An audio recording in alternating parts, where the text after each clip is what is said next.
जब कोई विषय पुरुष विषय चर्चा कर रहा हो तत्काल समझिए उससे बड़ा कोई शत्रु नहीं है। जाके प्रिय राम वैदेही तजिए ताहि कोटि बैरिशम यद्यपि परम स्नेही। श्री भगवान कह रहे सुने हुए, इसमें देखे हुए, सुनने में आने वाले भोगे हुए तृष्णा कोई भी स्फुरणा उसके हृदय में नहीं होती जो संपूर्ण मोह दलदल से निकल जाता है।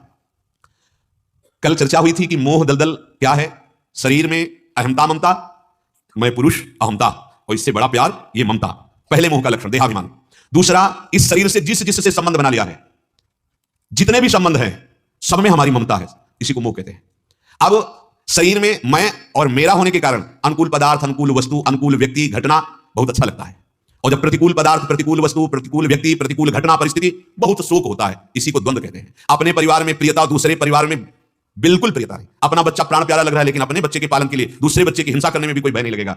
ये क्या हो रहा है? बोले मोह रूपी दलदल में फंस रहे हैं। जहां जहां तक ये शब्द कान में पहुंचे सावधान। जैसे आप अपने परिवार को मिलावट का दूध जो दूध बेचना चाहते हो नहीं पिला सकते, ऐसे किसी के बच्चे के पेट में हो जाएगा, और अगर उसकी हानि हुई तो तुम सुरक्षित नहीं रह सकते। ये तुम्हारा कर्म तुम्हें नष्ट कर देगा। ऐसे जो खाद्य पदार्थों में मिलावट की जा रही धन की प्राप्ति के लिए, वो खुद अपने परिवार को नहीं परोस सकता, लेकिन ऐसे ही कोमल शरीर वालों को वो किस लिए धन मिलेगा, मैं सुखी हो जाऊंगा।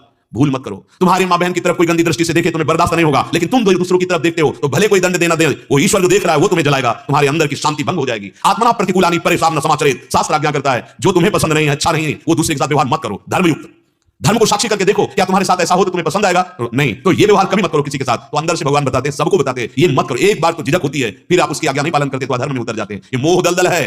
जब तक इस मोह दलदल में बुद्धि फंसी रहती है तो क्या करना चाहिए, क्या नहीं करना चाहिए, ये बुद्धि में सामर्थ्य नहीं रह जाती निर्णय करने की, इसीलिए दुर्गति पक्की हो जाती है। श्री भगवान कह रहे हैं कि दो प्रकार से इस दलदल से निकला जा सकता है। पहला वर्णन हुआ था संत समागम, जिससे विवेक प्रकट होता है। जो आप सुन रहे हो इसमें खाली नहीं जाएगा, अगर वास्तविक सुन रहे हो ध्यान से। सुनना कैसे वास्तविक माना जाता है? श्रोता सोई परम सुजान सुनत चित्त रति करे। जो शब्द सुना एकदम, अरे मैं तो बड़ी भूल कर रहा था, ऐसे ऐसे पाप कर रहा था, ऐसे ऐसे, आज वृंदावन में बैठ करके शपथ खाता हूं। कहने की जरूरत नहीं, अंदर से, ये कहने से नहीं होता।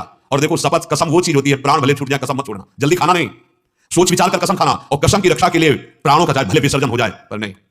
देख लो, शपथ खाई थी कि जीवन में कभी स्त्री को स्वीकार नहीं करूंगा, भीष्म पितामह जी। तो उनके गुरु भगवान परशुराम जी आए, अंबा ने प्रार्थना की थी, पीछे प्रसंग सुन चुके।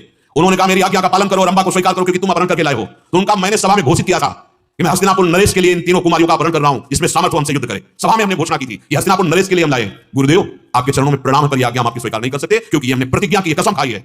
आखिरकार कई दिन तक युद्ध हुआ था, 23 दिन शायद से युद्ध, गुरु शिष्य में भयानक युद्ध हुआ था, लेकिन ये बात स्वीकार नहीं, कसम की रक्षा की जाती है। प्राण चाहे चले जाएं, आप कसम नहीं तोड़ेंगे। लेकिन आजकल अपने लोग सुबह कसम खाते हैं और शाम की तोड़, ये नहीं समझ रहे कि हमारे सारे सुकृत नष्ट हो जाते हैं। आंतरिक तुम्हें बात बता रहा हूं, शपथ खा ली और तोड़ दी तो तुम्हारे सारे पुण्य नष्ट हो जाएंगे। ऐसा थोड़ी खिलवाड़ थोड़ी है। आप वृंदावन में बैठ करके निश्चय करें, शपथ करें कि जो सत्संग में सुना कि अधर्माचरण है, पापाचरण है, मैं नहीं करूंगा, और उसका निर्वाह करें, तो इसी जन्म में आप दिव्य हो जाएंगे।